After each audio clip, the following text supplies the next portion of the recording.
Welcome back to The Lead. I'm Jake Tapper, live in Jerusalem. Tensions have never been far from the surface here in the Middle East, but the June 12th kidnapping of 3 Israeli boys was the spark that ignited this latest chapter of the brutal battle between Israel and the Palestinians. So much of these kidnappings and murders remain shrouded in mystery, so today we set out to try to understand just what happened.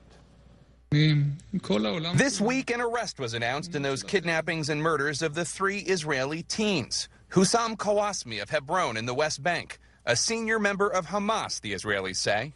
His arrest, I hope, will lead to further arrests. We will get to the bottom of the murders of those 3 teenagers. The Israeli government has long maintained that Hamas was behind the kidnappings and murders. Hamas in Gaza to this day denies any involvement. On that fateful June night, the 3 teenage boys were coming from their religious school here in the West Bank to Gush Etzion Junction, where hitchhiking is not uncommon, but instead of the car picking them up, taking them to the north towards Jerusalem, to home, it took them instead in the opposite direction. The boys were taken this way to Hebron, a town in the West Bank where there is support for Hamas because of the Israeli occupation. We're on the path that the kidnappers took that night as they drove the 3 boys, who must have been terrified, past groves of olive trees and vineyards. It's an oddly idyllic setting, considering the ugly crime that awaited them at the end of this road. At some point during this ride, one of the boys managed to call the police for help. "I've been abducted," he said in a quiet voice. And then, after orders from his captors, you can hear gunshots. Some critics have suggested the police knew the boys were almost certainly dead, given the gunshots on the recording and the discovery of this burnt-out car the kidnappers were driving. But initially, the police issued a gag order on the media reporting this information. They say that's because of the possibility that the boys were still alive. They did not want to tip their hand to the kidnappers. The Israeli military then conducted intense search operations for the boys, interrogating and arresting and even getting into deadly confrontations with Palestinians in the West Bank. The people of Israel were anguished, and then a Palestinian teen was murdered in what some saw as a revenge killing.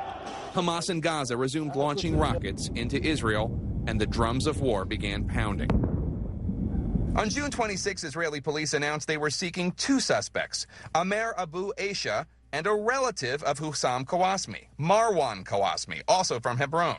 Both of them remain at large. Their names were Naftali Frankel, Gilad Sha'ir, and Eyal Yifra. And for these 3 young boys, this was tragically and quite literally the end of the road. On June 30th, the bodies of the 3 Israeli teenagers were found here in Hebron. 8 days later, the Israeli military launched its offensive against Hamas in Gaza. 3 days after that, Hussam Kawasmi was arrested. There's very little known about him, so we tried to find out more. In the old city of Hebron, we met with Kawasmi's father today. Salam alaikum. The Kawasmi family of Hebron is very large and has had many members who participated in suicide bombings on Israeli civilians. 2 of Ali Kawasmi's sons have been killed in clashes with the Israeli military. We are considered a terrorist family according to the Israelis, he says. And of course, we say that we are a resistance family against the occupation. Ali Kawasmi is proud that many members of his family are in Hamas, but he says in this case, his son is being framed. My son was framed to make an excuse to attack Gaza, he says. People told me that the Israelis in a helicopter dropped off 3 bodies which looked like they were from a traffic accident. They buried them on my son's land, and after a short while said they were killed. This was revenge to our family, he says. Police sources tell CNN that under interrogation, Hussam Kawasmi admitted that he was commander of the terrorist cell, that for this brutal act he received funds from and coordinated with Hamas in Gaza, buying weapons and coordinating where the 3 teenagers would be buried. Ali says even if he confessed, it was probably under torture and pressure and beating. Many are skeptical given the family's background.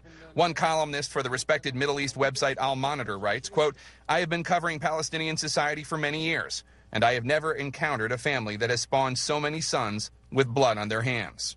And now, questions about whether the blood drawn in the kidnappings and murders of the 3 Israeli teenagers prompted too much blood from too many other children.